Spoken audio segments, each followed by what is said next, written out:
Bonjour à toi et bienvenue sur le blog Star en Maths TV.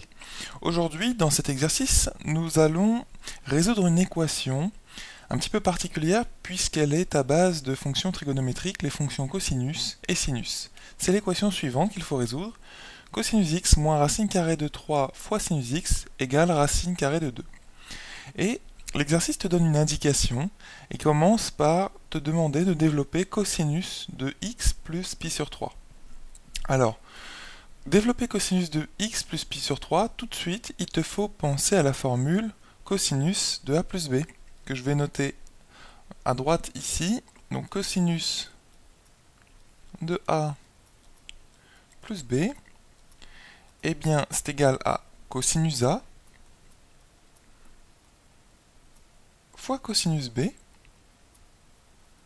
moins sinus a sinus b. Il faut connaître cette formule-là. Et il faut te souvenir qu'en fait, pour les cosinus, alors cosinus a plus b, c'est cos cos. Et quand il y a un plus, c'est inversé. D'accord? Et pour le sinus a plus b, ben, c'est sin cos, mais le signe, lui, est conservé. Bon, c'est un petit moyen de mnémotechnique pour te permettre de te rappeler de ces formules-là. Je ne vais pas toutes les marquer ici, puisque ici on n'en utilise qu'une, qui est cos de a plus b. Alors, cos de a plus b, ici on a a égale x et b égale pi sur 3. Donc il nous suffit tout simplement de dire que cos de x plus pi sur 3, c'est égal à cos a, hein, donc cos a cos x, ici, fois cos b, donc cosinus pi sur 3, dans notre cas, moins sin a, c'est-à-dire sinus x, fois sin b, et sin b, c'est sinus pi sur 3. Allons un petit peu plus loin dans le calcul, et peut-être que tu vois déjà apparaître quelque chose qui va ressembler à ça, puisque ici tu vois déjà un cosinus x, et ici tu vois déjà un moins sinus x, qu'on retrouve aussi ici. Alors que valent cosinus pi sur 3 et sinus pi sur 3? Eh bien, cosinus pi sur 3, si tu as un petit doute, tu peux tracer un cercle trigonométrique pour te rappeler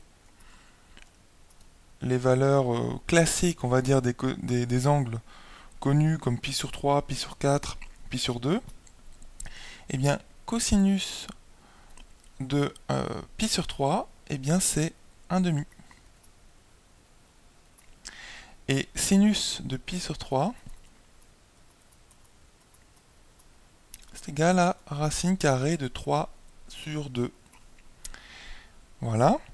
Ce qui fait que, comme on a ça, on obtient ici donc, notre équation qui est égale à cosinus. Donc cosinus de x plus pi sur 3. En allant un petit peu plus loin dans le calcul, 1 demi de cosinus x moins donc sinus x fois sinus pi sur 3, c'est-à-dire racine de 3 sur 2 fois sinus x. Voilà, alors, bon là on a utilisé l'indication donnée par l'exercice. Maintenant il faut aller plus loin pour trouver les solutions de ces équations cosinus x moins racine carrée de 3 sinus x égale racine de 2. Si tu regardes bien, ici au-dessus, hein, je vais entourer ce qu'il y a au numérateur, eh bien on retrouve toute l'équation ici. Presque, en tout cas on retrouve le terme de gauche. Et donc, ce qu'il te suffit de faire ici, c'est de multiplier à gauche et à droite par 2 pour enlever les sur 2 ici, c'est-à-dire ce qu'il y a au dénominateur, et tu vas retrouver le 2 ici. Donc ici on va barrer les 2, et on va faire 2 fois tout ceci. Et donc une fois que tu as ceci, eh bien tu peux tout simplement écrire que tu as 2 cosinus de x plus pi sur 3 égale justement le terme de gauche de cette équation, l'équation qu'on doit résoudre. Et c'est ça l'intérêt, tu vas voir. Donc cosinus x moins racine carrée de 3 sinus x. Et nous, l'équation qu'on cherche à résoudre, c'est ce terme-là, fonction de x égale la constante racine carrée de 2. Je continue, on obtient l'équation cosinus de x plus pi sur 3 égale racine carrée de 2 sur 2. Racine carrée de 2 sur 2, c'est aussi 1 sur racine carrée de 2.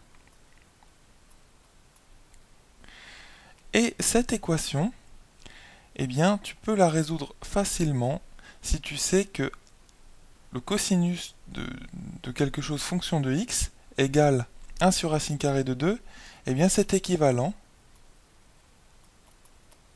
à dire x plus pi sur 3, donc ce qui est à l'intérieur de ce cosinus, égale en fait le cosinus de l'angle, enfin égale l'angle dont le cosinus égale 1 sur racine carrée de 2, et l'angle dont le cosinus égale 1 sur racine carrée de 2, c'est pi sur 4 ou moins pi sur 4.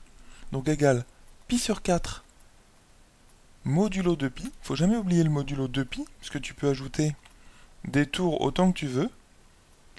Donc modulo 2pi, ce qui se note 2kpi, avec k un nombre entier quelconque, ou x plus pi sur 3 égale moins pi sur 4, c'est-à-dire aussi un angle dont le cosinus égale 1 sur racine carrée de 2, parce que cosinus de moins pi sur 4 égale 1 sur racine carrée de 2.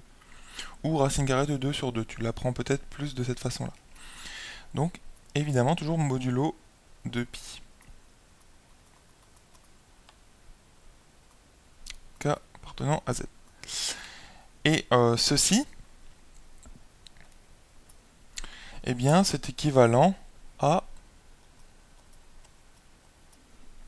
x égale pi sur 4 moins pi sur 3 plus 2kpi. Alors pi sur 4 moins pi sur 3, si tu mets au même dénominateur, ça fait 3 pi sur 4 sur 12, pardon, moins 4 pi sur 12, donc moins pi sur 12, plus 2kpi, ou x égale, eh bien, moins pi sur 4 moins pi sur 3, donc moins 7 pi sur 12.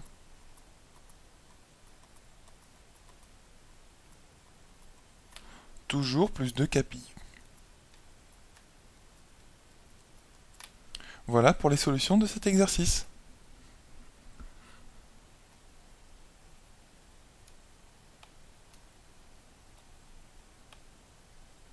Finalement, la philosophie de cet exercice, c'était d'utiliser la formule cosinus de a plus b pour simplifier tout ce terme de gauche qui est quand même compliqué, qui fait apparaître d'un cosinus x et un sinus x.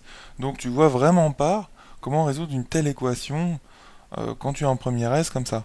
Donc en fait, heureusement que l'exercice t'aidait.